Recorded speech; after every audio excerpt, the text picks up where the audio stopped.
When can I retire? Do I have enough money? How much money is enough? When should I claim Social Security? Do I have the right investment mix for my risk level? These are a few of the nagging questions facing Americans as they approach or enter retirement. According to Schwab's Modern Wealth Survey, only 33% of Americans have a financial plan in writing that includes their financial goals.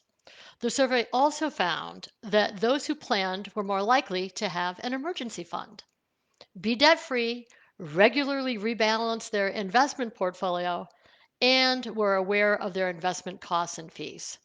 Another way of putting it is having a written plan leads to healthy money habits, and healthy money habits increases the chances of having a successful retirement. So, if you're starting the process to gain control and having a better understanding of your finances and retirement planning, congratulations. It's hard work. The hardest part is, quite frankly, getting started. So, besides that, if you haven't yet begun, it's not too late, and you really don't have to do it alone. You have options when it comes to choosing a financial planner. And a planner, choosing that is actually a really, really big decision if you decide to go that route. And it can be extremely overwhelming. And there are literally dozens of certifications available to financial professionals. But what most investors don't realize is that almost anyone can use the term financial planner without any academic background whatsoever. So, unfortunately, this means the level of education out there and experience and ethics can vary so greatly among people giving financial advice. So, there are a number of elements that I want to share with you when you're looking at choosing a financial advisor. For, obviously, the first one is, are they a fiduciary? Do they put your best interest first? The second is their investment philosophy. Is it in alignment with yours?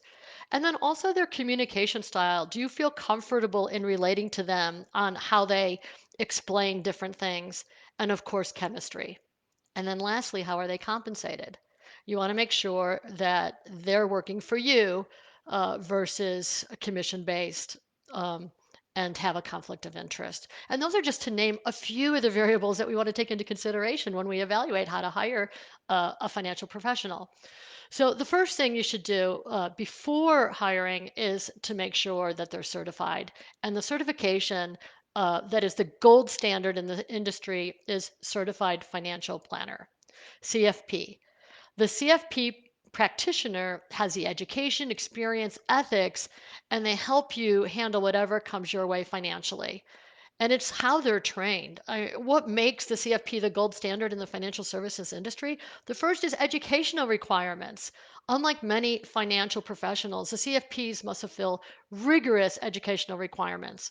And all CFPs must have or earn a 4 year bachelor's degree from an accredited institution and complete extensive and ongoing educational requirements in cash flow and budgeting, risk management, tax mitigation, retirement planning, estate planning, and the blending of uh,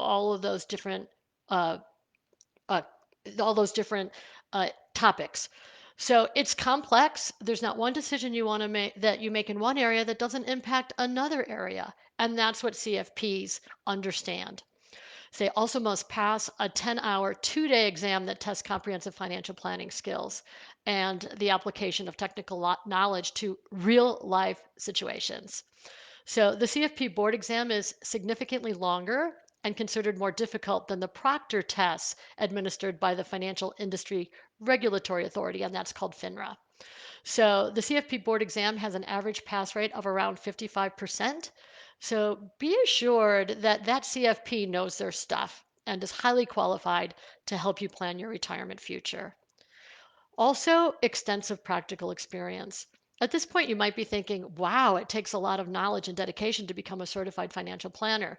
Yes, but the requirements don't stop there. The CFP professionals must have 2 years of real life experience providing financial planning services, which is about 4,000 to 6,000 hours in total, before they can even use the CFP designation. and call themselves a CFP practitioner. So, thanks to this requirement of hands on experience, you as a client can expect a realistic and thorough financial plan. And then lastly, the strong ethics requirement of a CFP practitioner. They pledge to follow a strict code of ethics and ethical standards enforced by the CFP board. And any CFP who does not uphold this code can be sanctioned or lose their certification. So, more specifically, I already mentioned this before, but every CFP is a fiduciary. So, under oath, they have to put your interests ahead of their own. And so, at a minimum, you want to make sure you're working with a certified financial planner who acts as a fiduciary in all transactions on your behalf.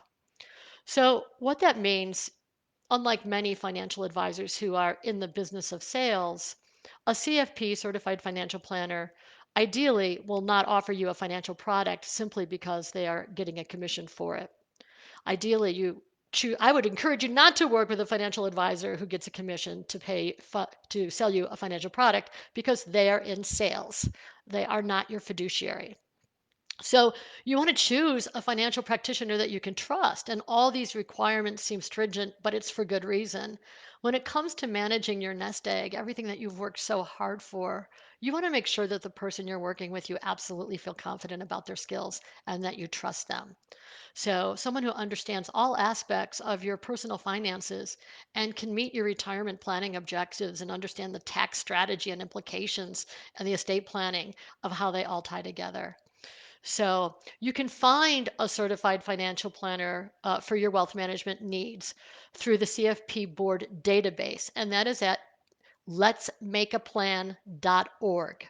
Letsmakeaplan.org.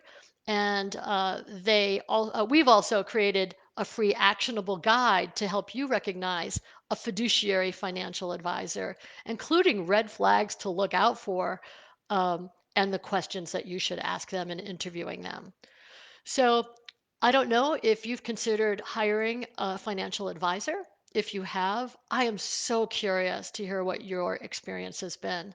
I've heard many, many stories out there, and unfortunately, I wish I or we could make it better in the industry, but the industry is trying through the designation of certified financial planner and other types of educational requirements. So thank you for your time.